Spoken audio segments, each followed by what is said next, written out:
এই যে আপনি নতুন করে সংবিধান আনতে চান, যেটা আগামীকালকে খুব সম্ভবত ঘোষণা দেওয়া হবে, এবং ফরহাদ মজাহার এটা বারবার বলে আসছে, এই ম্যান্ডেট আপনাকে কে দিয়েছে? আপনি কি কোনো ভোটের মাধ্যমে নির্বাচিত? আপনি কি কোনো গণভোটের আয়োজন করেছেন? বাংলাদেশের কত শতাংশ মানুষের মতামত আপনি নিয়েছেন?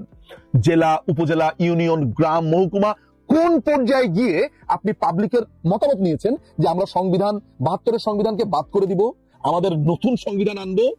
সেটার মতামত আপনার আছে, আপনি নেননি। এই এত কিছুর ফাঁকে আপনি কি প্রশ্ন করেছেন, এই সচিবালয়ে আগুন লাগলো সেটার কি করলি রে? সিসিটিভি ফুটেজ গুলো কোথায় গেল? এটা নিয়ে কথা বলছিস না কেন? ডিপ সিতে কি হচ্ছে?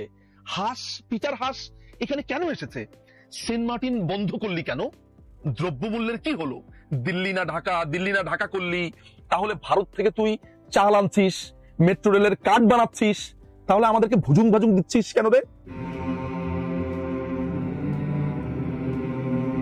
৫ই অগস্ট বাংলাদেশে একটি জঙ্গি হামলা হয়েছে। কিছু চোর গণভবনে লুটপাট করেছে। সহিংসতায় পুরো বাংলাদেশকে শেষ করে দিয়েছে। বাংলাদেশকে পাকিস্তানিকরণ প্রায় সম্পূর্ণ হয়ে গেছে। এটি এখন বোধ করি আর বাংলাদেশ নেই, এটি পূর্ব পাকিস্তান কিংবা পাকিস্তানের একটি অঙ্গরাজ্য হয়ে গেছে বলে আমাদের কাছে এখন মনে হচ্ছে। বাংলাদেশে মুক্তিযুদ্ধ শব্দটি এখন বিস্তৃতির অতলে চলে গেছে। মুক্তিযুদ্ধ, বঙ্গবন্ধু, জাতীয় চার নেতা, মুক্তিযোদ্ধা, মুক্তিযুদ্ধের চেতনা, এইসব শব্দগুলো, এইসব প্রত্যয়গুলো বাংলাদেশে আর কোনোভাবে ব্যবহার করা যায় না।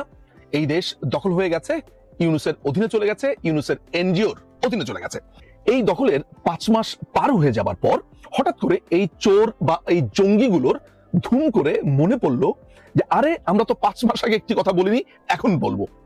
তারা করলো কি, গত ২ থেকে ৩ দিন আগে হঠাৎ করে সম্মিলিতভাবে তাদের যে সাঙ্গুপাঙ্গু আছে সবাই মিলে ঘোষণা দিল যে আমরা ৩১শে ডিসেম্বর আমরা একটি ঘোষণা দেব।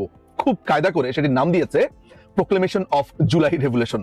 তারা জুলাইয়ের ঘোষণাপত্র পড়বে, নানান ধরনের ঢাক ঢোল বাজিয়ে তারা এটা বলল। হঠাৎ করে তারা এটি কেন দিল, কি কারণ, বিভিন্ন মানুষ আমাকে নানান ভাবে প্রশ্ন করছে। আমি সে কারণে আজকের ভিডিওটা করছি, আমার একটা পর্যালোচনার জন্য। তার আগে আপনাদেরকে একটা কথা একটু বলে নেওয়া ভালো, এবং বেশ কিছু ভিডিও আমি এই ভিডিওতেও ছোট ছোট ক্লিপস গুলো দেখাতে চাই। আমার মনে হয় এই পুরো ব্যাপারটা দেখে আপনারা একটা ধারণা করতে পারবেন। এই যে বলা হচ্ছে তারা ৩১শে ডিসেম্বর তারা একটি ঘোষণা দিবে, প্রোক্লেমেশন অফ জুলাই রেভলিউশন, ব্লা ব্লা ব্লা, এই জিনিসটা হচ্ছে পিওর অ্যাটেনশন সিকিং, প্লাস তাদের যে তাত্ত্বিক গুরু আছে ফরহাদ মজাহার, তার এতদিনের ক্রন্দনের ফসল। কেন এই দুটো কথা বলছি? প্রথম কথাটির উত্তর দেই, সেটি হচ্ছে যে ৫ই অগস্টের পর থেকে এই গন্ডারগুলো বাংলাদেশে পুরো সপ্তাহ জুড়ে এমন একটা অবস্থা তৈরি করে রাখে, আপনি এদের ভাবতে না চাইলেও, এদের আপনি পাত্তা না দিলেও কোনো না কোনো ভাবে এরা আপনার সামনে এসে পড়ে। যেমন কোনো মানুষ তার মজুরির জন্য আন্দোলন করছে, এরা নাম দিয়ে দিয়েছে গার্মেন্টস লীগ। রিক্সাওয়ালারা ব্যাটারি চালিত রিক্সার জন্য আন্দোলন করছে, নাম দিয়ে দিয়েছে রিক্সা লীগ। আনসাররা তাদের অধিকারের জন্য আন্দোলন করছে, শ্রমিক, যেই লোকটাই কোনো একটা আন্দোলন করছে। এমনকি জুলাই ঘটনাতে এই জামাত শিবিরের সহিংসতাতে আহত বিভিন্ন মানুষ যখন হাসপাতালে কাতরাচ্ছে, তারা বেশি কেন কাতরালো, তারা কেন টাকা চাইলো, এটার নাম দিল যে এরা আসলে আওয়ামী লীগের কর্মী ছিল, এরা এখন জুলাইয়ের পক্ষের লোক বা লাল পতাকার পক্ষের লোক সেজেছে, এমনও বলেছে। অর্থাৎ চারিদিকে আপনাকে আওয়ামী লীগের ভিড় দেখাবে। অর্থাৎ দেখেন ভাই আমি কিছু করতে পারছি না এই আওয়ামী লীগের কারণে, দেখেন ভাই আমি কিছু করতে পারছি না, শেখ হাসিনা ফেরত এসেছে। নানান ভাবে আপনাকে আওয়ামী লীগের ভূত দেখাচ্ছে, আওয়ামী লীগের গল্প আপনাকে বলছে, আর তাদের মুখের মধ্যে তো আছেই ফেসিজম, ফেসিস্ট, নানান ধরনের কথাবার্তা। অর্থাৎ কোনো না কোনো ভাবে বাংলাদেশে গত ৫.৫ মাস ধরে চিন্তা করে দেখুন তো যে তারা আলোচনাতে থাকতে চেয়েছে কি চায়নি। ধরা যাক আপনি তাদেরকে নিয়ে ২ দিন আলোচনা করলেন না, ৩ দিনের মাথাতে একজন আরেকজনের গাড়িতে ধাক্কা মেরে বলবে আমাকে খুন করতে চেয়েছে, আমার গাড়ি টাকা দিয়েছে। কেউ যদি ধরেন ফোনে কেউ মজা করে তাদের সাথে কথা বলে আমাকে হত্যার হুমকি দিয়েছে। এক লোক সম্পূর্ণ একটা ডাইলখোর, একটা ড্যান্ডিখোর, রংপুরের এক ছেলে, সে বলছে তাকে নাকি হত্যার হুমকি দিয়েছে, নিজেই তার নিজের দরজার মধ্যে লিখে রেখেছে সমন্বয়ক সাবধান বা সামথিং লাইক দ্যাট। অর্থাৎ প্রত্যেকটা সময় তারা আলোচনার মধ্যে থাকতে চাইছে, আলোচনার একটা বস্তু হতে চাইছে, এইটা তো আছেই। প্লাস তাদের যে তাত্ত্বিক গুরু ফরহাদ মজাহার একটি বই লিখেছিল গত বছর। এই বইটির নাম হচ্ছে গণ অভ্যুত্থান ও গঠন।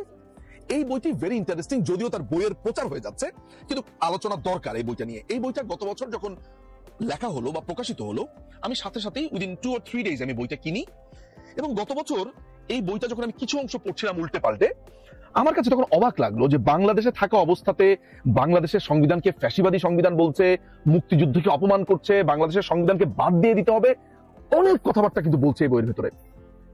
বাংলাদেশের যারা কর্তা ব্যক্তিরা ছিলেন, আইন শৃঙ্খলা বাহিনীরা ছিলেন, তারা হয়তোবা এই বইটির ব্যাপারে জানতেন না কিংবা পাত্তা দেননি। কিন্তু এই বইটিকে যদি আপনি একটু ভালো করে পাঠ করেন তাহলে আপনি দেখবেন পুরো মুক্তিযুদ্ধকে, বাংলাদেশের মুক্তিযুদ্ধ থেকে প্রাপ্ত সংবিধানকে, বাংলাদেশের প্রত্যেকটা অর্জনকে, মুক্তিযুদ্ধের মাধ্যমে প্রত্যেকটা জিনিসকে বাদ দিয়ে দেওয়া এবং গৌণ করবার প্রবল প্রবণতা এই বইয়ের মধ্যে আছে। এই বইয়ের ভিতরে ঘোষণাই দেওয়া হয়েছে যে বাংলাদেশে একটি অভ্যুত্থান হতে যাচ্ছে, বাংলাদেশে একটি বিপ্লব হতে যাচ্ছে, এবং এরপর তারা কি করবে সেইটার একটা আলাদা চ্যাপ্টার আছে। তারপরে আমরা কি করব বা বিপ্লবের পর করণীয়, সামথিং লাইক দিস। এই বইয়ের 163 পাতা থেকে যদি আপনি পড়া শুরু করেন, আপনি দেখবেন খুব পরিষ্কার করে লেখা আছে যে বাংলাদেশের যে মুক্তিযুদ্ধের পর যে আমাদের যে সংবিধান, যেখানে গণতন্ত্রের কথা বলা রয়েছে, যেখানে সমাজতন্ত্র, ধর্মনিরপেক্ষতা, যেখানে বাঙালি জাতীয়তাবাদের কথা বলা হয়েছে, এই পুরোটাকেই একটি মুজিববাদী সংবিধান বলে আখ্যা দেওয়া হয়েছে। চিন্তা করে দেখুন, মুক্তিযুদ্ধের পরে প্রাপ্ত সংবিধান যার মূলনীতিগুলো মুক্তিযুদ্ধের আগে বহুলবার চর্চিত হয়েছে, বঙ্গবন্ধুর ভাষণ, আওয়ামী লীগের কর্মসূচি, নানানভাবে এই চারটি মূল যেই ধারা রয়েছে, অর্থাৎ গণতন্ত্র, সমাজতন্ত্র, বাঙালি জাতীয়তাবাদ, ধর্মনিরপেক্ষতাবাদ, এগুলো নিয়ে বাংলাদেশ আওয়ামী লীগ মুক্তিযুদ্ধের আগে 70-এর নির্বাচনে নানানভাবে সভা, সেমিনার, সিম্পোজিয়ামে বারবার করে বলছে। অর্থাৎ মুক্তিযুদ্ধের মূল ব্যাপারগুলোই ছিল এই চারটি মূলনীতি। এই মূলনীতিকে তারা বলছে মুজিববাদী, এবং মুজিববাদী বলে এবং বঙ্গবন্ধুকে একনায়ক বলে এই সংবিধানকেও এখন একনায়ক বলছে। কিন্তু আপনি প্রশ্ন করছেন না যে এই সংবিধানে তো বাংলাদেশের 72-এর পর থেকে প্রত্যেকটা সরকার এই সংবিধানকে ফলো করেছে। আমি যদি অন্য সবাইকেও বাদ দেই, বাংলাদেশের আরেকটি পার্টি যারা একটা দীর্ঘ সময় ক্ষমতায় ছিল, বিএনপি, তারাও এই সংবিধান মেনেছে। এরশাদ ক্ষমতায় ছিল 9 বছর, তারাও এই সংবিধান মেনেছে। What about that? এবং এই সংবিধান নিয়ে প্রচুর আলাপও হয়েছে তার পক্ষে, এরাই বলেছে। সেটার কি হবে? আমাদের রাষ্ট্রের মূল স্তম্ভ সংবিধানকে, আমাদের সংবিধানের মূল কথা কি? 29 অনুচ্ছেদের মূল কথা হচ্ছে সুযোগের সমতাকে বাধাগ্রস্ত করা যাবে না। রাষ্ট্র চাইলে শুধুমাত্র সৃষ্টির জন্য সুযোগের সমতায় কিছুটা দেখা ঘটাতে পারে। আমরা বলছি সেটা অবশ্যই। কিন্তু ফরাদ মজার একটা দীর্ঘ সময় বলেছে, বা গত বছর থেকে মূলত তারা এই বইটাতে বারবার বলে এসেছে যে যদি একটি অভ্যুত্থান তারা করে, বিপ্লব করে, এবং সে নিশ্চিত ছিল যেটা হবে, এটা হবার পরে তারা সংবিধান পরিবর্তন করে ফেলবে। কেননা সে বলতে চাইছে যে এই বিদ্যমান সংবিধানের অধীনে থেকে এই সংবিধান আপনাকে নানানভাবে প্রতি বিপ্লবী আচরণ করবে। অর্থাৎ সংবিধানের অধীনে যদি থাকেন তাহলে আপনি পুরো সিস্টেমেই থেকে গেলেন, অনেক কিছু। অর্থাৎ নতুন করে আপনাকে সংবিধান রচনা করতে হবে, এবং সেটা জনগণের মতামত নিয়ে পরিষ্কার করে লেখা আছে।